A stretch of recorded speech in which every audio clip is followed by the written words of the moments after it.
যতদিন না পাণ্ডবরা নিজে কারোর দাস হচ্ছে ততদিন ওদের এই প্রায়শ্চিত্ত পূরণ হবে না। কৃষ্ণ, আমি জানি তুমি কারোর সাথে অন্যায় হতে দেবে না। এই প্রথমবার আমি তোমায় কারোর প্রতি এরম রাগ করে থাকতে দেখলাম। নারীদের সম্মান তোমার কাছে সর্বোপরি। এই সংসারে তুমি প্রত্যেক নারীর হৃদয় বাস করো এবং প্রত্যেক নারী তোমায় প্রকৃত প্রেমের আধার হিসেবে কল্পনা করে। এই সংসার তোমায় সব সময় মনে রাখবে যে শুধুমাত্র কৃষ্ণই দ্রৌপদীর ত্রাণকর্তা।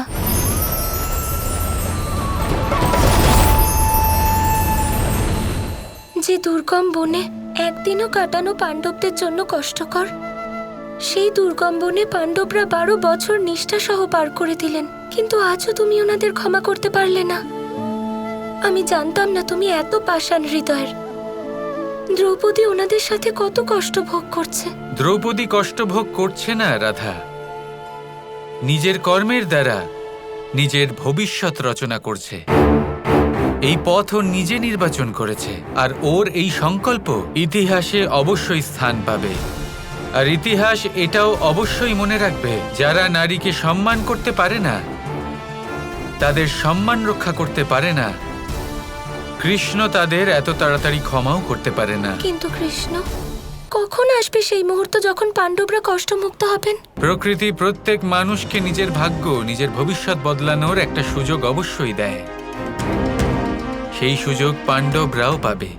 এখন এটাই দেখার যে পাণ্ডবরা সেই সুযোগ কিভাবে ব্যবহার করে।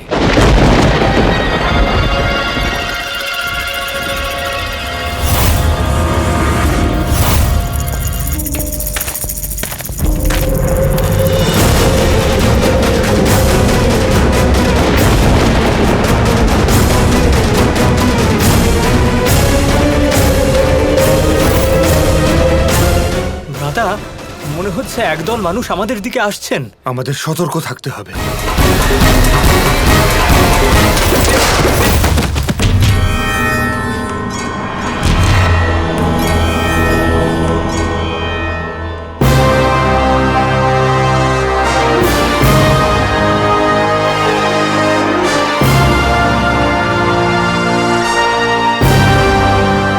জ্যেষ্ঠ, ওই শয়তান শকুনি আর দুর্যোধন এখানে এই গুপ্তচরদের পাঠিয়েছিল।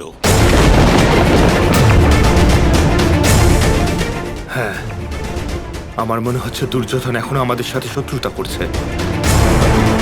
আমার মনে হচ্ছে এখানে শুধু এরাই নন, আরো গুপ্তচর রয়েছে। বনবাসের 12 বছর কেটে গেছে আর অজ্ঞাতবাস শুরু হতে চলেছে। দুর্যোধন এটাই চাইবে যেন অজ্ঞাতবাসে আমাদেরকেও চিনে ফেলে, যাতে আমাদের আরো 12 বছরের বনবাস ভোগ করতে হয়।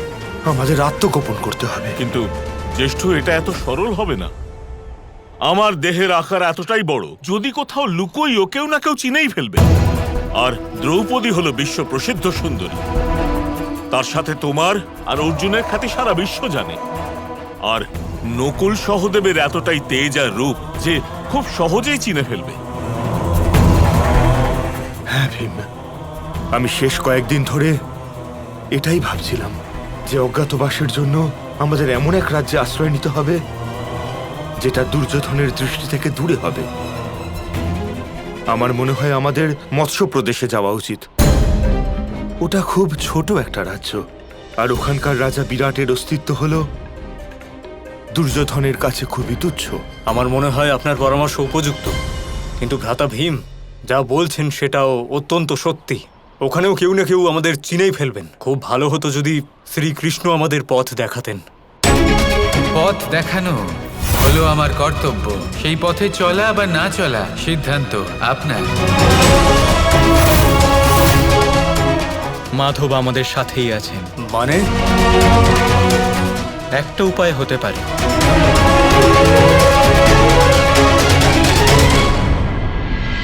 দুঃশাসন, বলো পাণ্ডবরা কোথায় আছে? কাল সকালে ওদের অজ্ঞাতবাস শুরু হতে না হতেই আমি ওই পাণ্ডবদের বনবাসে পাঠিয়ে দেব। ভ্রাতা দুর্যোধন, আমাদের গুপ্তচরদের একটা দল পাণ্ডবদের উপর নজর রাখছিল, কিন্তু কাল হঠাৎ পাণ্ডবরা তাদেরকে অজ্ঞান করে বন থেকে উধাও হয়ে গেছে। এত বড় মূর্খতা! যাও এখনই গিয়ে গুপ্তচরদের বলে দাও, যদি ওদের প্রাণ প্রিয় হয়ে থাকে তাহলে খুঁজে বের করুক পাণ্ডবরা কোথায় আছে। সমগ্র ভারতবর্ষে পাণ্ডবদের খোঁজ শুরু হোক। যাও। কৃষ্ণ, ওদিকে পাণ্ডবরা প্রস্তুত হচ্ছেন, ওদিকে দুর্যোধন। দুই পক্ষ সমান অধীর হয়ে আছে, আর আমি চাই এইবার যেন যে করেই হোক পাণ্ডবদের জয় হয়।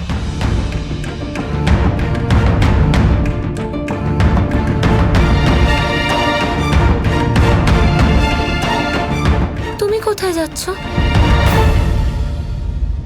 আমি তোমাকে বলেছিলাম প্রকৃতি সকলকে একটা সুযোগ অবশ্যই দেয়, আর সেই সুযোগ পাণ্ডবরাও পেয়েছে। আর একবার দেখো, পাণ্ডবরা সেই সুযোগের সদ্ব্যবহারও করেছে। রান্নাঘরে বলশালী ভীম।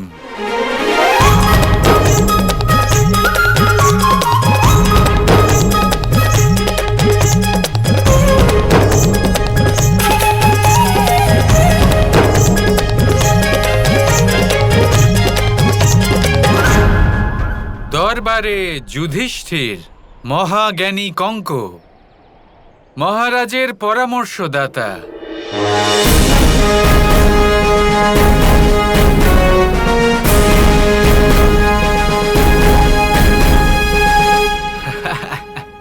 বাহ, নকুল সহদেবও ভালোই সুযোগ করে নিয়েছে।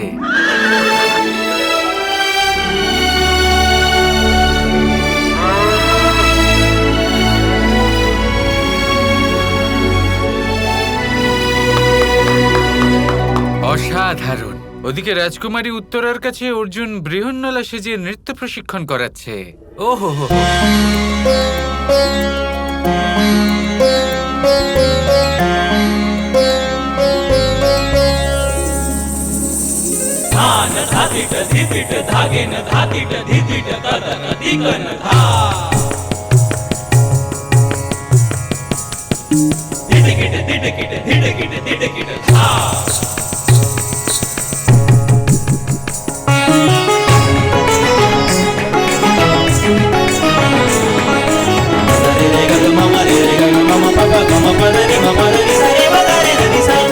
আর আমার সখী শৈরিন্দ্রী, যার সাথে আমার দেখা করার সব থেকে বেশি ইচ্ছে।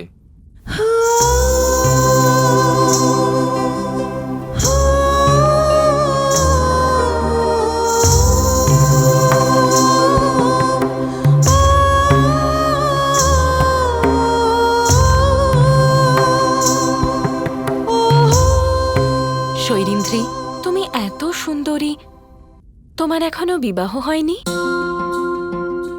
আমার বিবাহ হয়েছে মহারানী। আমি গন্ধর্বের বিবাহিতা। উত্তম। সত্যি তোমার মতো রূপবতী কোনো গন্ধর্বেরই যোগ্য। যাক, এটা ভালো হলো যে পাণ্ডবরা দ্রৌপদীর সাথে অজ্ঞাতবাসে চলে গেছেন। বনবাসের থেকে অনেক বেশি সুযোগ সুবিধা আছে এখানে। কিন্তু কৃষ্ণ, তুমি যে বলেছিলে তুমি পাণ্ডবদের সাথে দেখা করবে না, আর এখন বলছো তুমি পাণ্ডবদের সাথে দেখা করবে। কৃষ্ণ দেখা করতে পারবে না, কিন্তু কৃষ্ণরূপ বদল করে তো দেখা করতেই পারে। তোমার লীলা শুধু তুমিই জানো। আচ্ছা যাও, কিন্তু হ্যাঁ, তুমি স্বয়ং যাচ্ছ যখন পাণ্ডবদের এটা অবশ্যই বুঝিয়ে এসো যে যে ভুল ওনারা করেছেন তা যেন আর না করেন। অনুভব ওদেরই করতে হবে রাধা, আমি তো শুধু বোঝাতে পারি। এই ঘটনা শুরু হয়েছিল দ্রৌপদীর অপমানের সাথে, আর দ্রৌপদীর সম্মানের সাথে শেষ হবে। আর যতক্ষণ না ওরা এটা বুঝতে পারছে, ওরা এইভাবেই জালে জড়িয়ে পড়বে। এটা হলো পাণ্ডবদের অগ্নি পরীক্ষা রাধা। আমি শুধু এটাই চাই যে পাণ্ডবরা যেন এই অগ্নি পরীক্ষায় সফল হন। হ্যাঁ রাধা, আমিও সেটাই চাই। এবার কুন্তি পিসি আর দ্রৌপদীর জন্যই সই, কিন্তু পাণ্ডবদের এই অগ্নি পরীক্ষায় সফল হতেই হবে।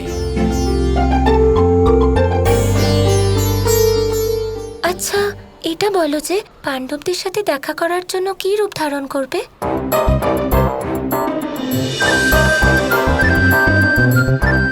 ব্যাস, এইভাবেই দেখতে থাকো, জানতে পেরে যাবে। ঠিক আছে?